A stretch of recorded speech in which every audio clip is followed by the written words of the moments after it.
আমি একটা মেয়েকে ভালোবাসি, ও মেয়ে আমাকে ভালোবাসে, আমরা হারাম রিলেশন না করে চাচ্ছি বিয়ে করব। ছেলের ফ্যামিলি রাজি হলে মেয়ের ফ্যামিলি রাজি হচ্ছে না। মেয়েটা অনেক ডিপ্রেসড হয়ে অসুস্থ হতে পারে। এখন আমি কি করব? মেয়ের বয়স 15 আর ছেলের বয়স 26, বিয়ে করা যাবে কিনা? হ্যাঁ, এটা হলো শয়তানের নেক্সুরতে ধোঁকা। ইবলিস নানামুখী চিন্তা আমাদের মাথায় ঢুকায়। মেয়েটা অসুস্থ হয়ে যেতে পারে, ডিপ্রেসড হয়ে যেতে পারে। এই শব্দগুলো সব শয়তানে আপনারা সাপ্লাই করছে, বুঝতে পারছেন? এখন একটা মেয়ে, একজন মানুষ, তার সুস্থ করে তোলার প্রয়োজনে আপনি তার সাথে পালায় বিয়ে করতে চাচ্ছেন, চুরি করে বিয়ে করতে চাচ্ছেন, এগুলো শয়তানি। আর বললেন যে আমাদের মধ্যে কোনো হারাম রিলেশন না করে আমরা বিয়ে করতে চাই। তাইলে হারাম রিলেশন না করলে এখন কি চলতেছে? এখন যেটা চলতেছে এটা কি বলে? হারাম হালালের সংজ্ঞাই তো আমরা অনেকে জানি না।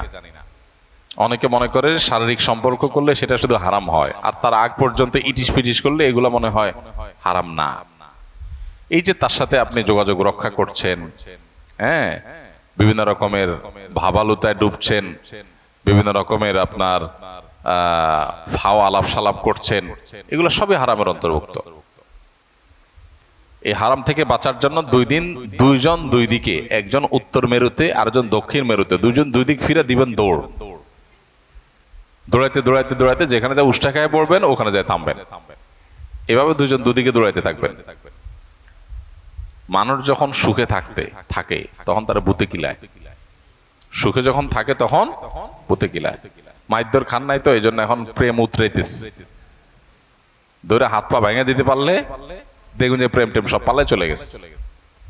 বুঝে আসছে কথা? এর মেয়ের ভাই যদি একটা ডাঙ্কু পার্টির লোক হয়, বড় ধরনের খুনি সন্ত্রাসী হয়, সকাল বিকাল মানুষ ধরে ধরে জুলাই এই টাইপের মানুষ হয়, তো দেখবেন আপনার বাইন্দাও ওই মেয়ের কাছে আনা যাবে না। আপনি বলবেন প্রেমের গুল্লি কিলাই আমি আমার জান বাঁচাই। এগুলো সব শয়তানি এবং 2 নাম্বারই। তাহলে সমাধান কি? সমাধান হলো হিম্মত, সৎসাহস, ইমানের শক্তিটা এখানে দরকার। আল্লাহর জন্য স্যাক্রিফাইস। আপনার কষ্ট হয় তাকে ছাড়তে, তার কষ্ট হয় আপনাকে ছাড়তে। দুজনেই একজন আরেকজনকে বলেন না তোমার ছাড়া আমি বাঁচবো না। এগুলো ফালতু কথা, শয়তানি কথা। বাঁচবে না শুধুমাত্র, অনেক সুখে শান্তিতে থাকবে। আরো শুধু বাঁচবে না, বাঁচবে তো বাঁচবে, আরো সুখে শান্তি থাকবে। এগুলো শয়তানে শিখাই দেয় যে তোমার ছাড়া আমি বাঁচবো না। দুজন দুই দিকে দৌড় দেওয়া শুরু করে দেন, দেখবেন বাঁচা, দেখবেন যে ফকফক করে বাঁচছেন, মাশাআল্লাহ অনেক সুন্দর করে বাঁচছেন। দেখবেন এগুলো সবই ফাজলামি, কিচ্ছু হবে না। জীবনের এরকম বহুত শয়তানের চিন্তা মানুষ মাথায় আসে তরুণ বয়সে। এগুলোকে ওভারকাম করতে পারাটাই হলো মুসলিম তরুণের, মুসলিম যুবকের সফলতা। তার সাকসেসটা এখানেই যে আমাকে এখানে ইমানের পরীক্ষায় পড়েছি আমি, আমাকে জিততে হবে। ইমানের পরীক্ষায় জিতার প্রয়োজনে এখানে স্যাক্রিফাইস, নিজের মনের বিরুদ্ধে যুদ্ধ সংগ্রাম। মনে হচ্ছে যে আমার জানটা বাইরে হয়ে যাবে, যাক, জান বাইরে হয়ে গেলে শহীদ হয়ে যাবেন। যদি আপনি কষ্টের চোটে মইরা যান হারাম সম্পর্ক থেকে বাঁচার জন্য, তাহলে ইনশাল্লাহ কিসের সওয়াব হবে? শাহাদাতের সওয়াব ইনশাল্লাহ পাবেন, যা আল্লাহর নাফরমানি থেকে বাঁচা। এখন আপনি চান হুজুর আপনি মাসালা দেন আমরা পালাই যাই, মাসালা দেন আমরা পালাই যাই, আমাদের ভালোবাসা ঠিক থাকুক, স্যাক্রিফাইসটা আপনি করেন। আপনি মাসালাটা একটু নরম করে দেন, তাহলে তো হয়ে যায়। তাহলে ছাড়টা হুজুর আপনি দেন, আমাদেরটা ঠিক থাকুক। হ্যাঁ হ্যাঁ, তো এই জন্য ভাই, যে সমস্ত যুবক ভাইরা এই রোগে আছেন, শয়তান তাদের সাথে সকাল বিকাল মিথ্যা কথা বলে। সকাল বিকাল, না তার ছাড়া আমি বাঁচবো না, সে আমার ছাড়া বাঁচবে না, সে শেষ হয়ে যাবে, সে আপনার খুন হয়ে যাবে। যেই সম্পর্কটা আগে থেকে এই জ্বালা পোড়া সৃষ্টি করে দিয়েছে, এটা বিয়ের পরে কি হবে বুঝতেছেন কিছু? আর বৈবাহিক সম্পর্কে কিন্তু এগুলো হয় না। একজন ছেলের সাথে একজন মেয়ের যখন নিয়মতান্ত্রিক ভাবে বিয়ে হয়, তখন দেখবেন এই সমস্ত আজাইরা মহব্বত নাই। মহব্বত যেটা আছে ওটা সলিড কাজের।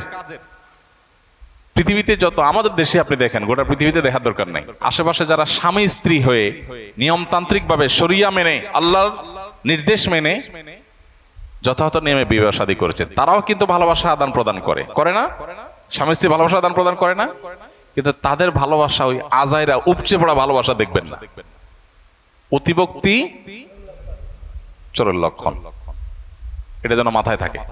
ভক্তি বেশি হলে, উপচে পড়লে, ভালোবাসা যদি উপচে পড়ে, তাহলে বুঝতে হবে এখানে কি আছে, ভেজাল আছে। বিবাহ বহির্ভূত সম্পর্কে দেখবেন যে ভালোবাসা একটু উপচেই পড়ে। আরে তারা ছাড়া এক সেকেন্ড থাকা যাচ্ছে না, বাঁচা যাচ্ছে না, টিকা যাচ্ছে না, খাইছে কি খায় নাই, শুইছে কি শুয়ে নাই, ঘুমাইছে কি ঘুমায় নাই।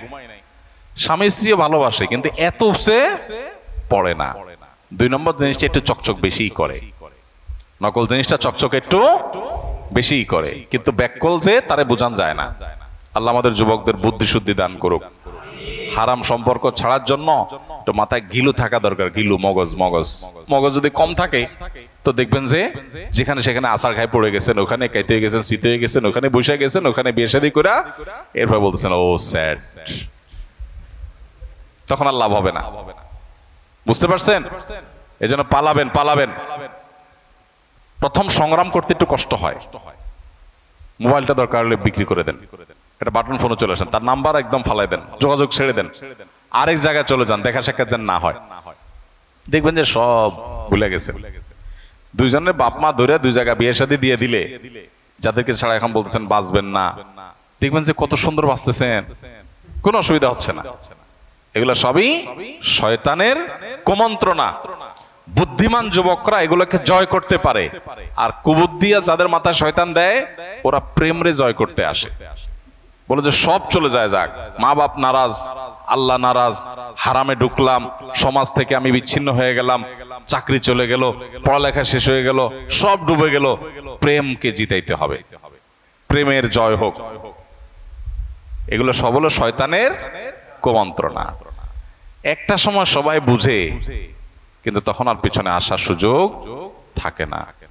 এই জন্য হারাম সম্পর্ক কখনো আরাম আনে না। হারাম সম্পর্ক হলো চুলকানির মতো। চুলকানি বুঝেন? চুলকাইতে আরাম লাগে কি লাগে না? হেভি লাগে। এখন যখন লাগে আরাম, চুলকাইতে মজাই লাগে, দিছেন চুলকাইতে, একদম ভালো করে চুলকায় নিছেন, এরপর কি হবে? জ্বালা পড়া শুরু হবে কি হবে না? তখন এবার মনে হবে ও স্যাড, কি করলাম, রক্ত বের করে ফেলছে চুলকাতে। তো যারা বেকুব শেকুব আছে ওরা দেখবেন জোরে সোরে চুলকাতে থাকে, আর যে বুদ্ধিমান আছে সে জানে চুলকাইতে আরাম হইলে কি হয়েছে, পরে জ্বালা আছে। এই জন্য বেশি চুলকি না করে একটু ডলে থামাই রেখে দাও, শেষ। এই জন্য এই আবেগগুলোকে কন্ট্রোল করে ফেলে বুদ্ধিমান মানুষ। আর যার বুদ্ধি শুদ্ধি নাই, ও বলে দে চুলকাতে থাক, মজাই তো লাগতেছে, কিন্তু এরপরে যে ডুববে এটা সে বুঝে না। যত হারাম রিলেশন সারা পৃথিবীতে হইছে, যত হারাম রিলেশন, আপনি সারা পৃথিবীর জরিপ করা কঠিন হবে। আপনার আশপাশে আপনি জরিপ করেন, এক ছেলে নিয়মতান্ত্রিক ভাবে বিবাহ করেছে, আরেকজন হারাম রিলেশন করেছে, এইভাবে আপনি জরিপ চালান, আপনি দেখবেন বৈবাহিক সম্পর্কগুলো যতটা টিকে, টেকসই হয়, ভালোবাসা থাকে, ওই তথাকথিত ভালোবাসা উতরায় পড়ে যেগুলোতে, ওগুলো দেখবেন এর অর্ধেকও টিকে না। ওই যে 2 নম্বর জিনিস তো নকল, তো ওটা টিকবে না। এই জন্য মেয়ের বাবা রাজি না, মেয়ের বয়স কম, মেয়ে বাঁচবে না, অসুস্থ হয়ে যাবে, এই জন্য আপনি তারা সুস্থ করার প্রয়োজনে আপনার মায়া হলো। এই মেয়েটা যদি আপনার হাত ধরে পালায় যায়, মেয়ের বাপ মা যে অসুস্থ হয়ে যাবে সে চিন্তা হলো না? যদি আপনি এত মানব দরদি মানুষই হন, তো মেয়েটার জন্য এত দরদ উপসে পড়তেছে, মেয়েটার মা বাবার জন্য এটা মায়া হলো না? তাহলে বোঝা গেল ডাল মে কুছ নেহি পুরা কালা হ্যায়, কুছ নেহি পুরা হি কালা হ্যায়। আল্লাহ আমাদের যুবকদেরকে হারাম থেকে বেঁচে থাকার তৌফিক দান করুন।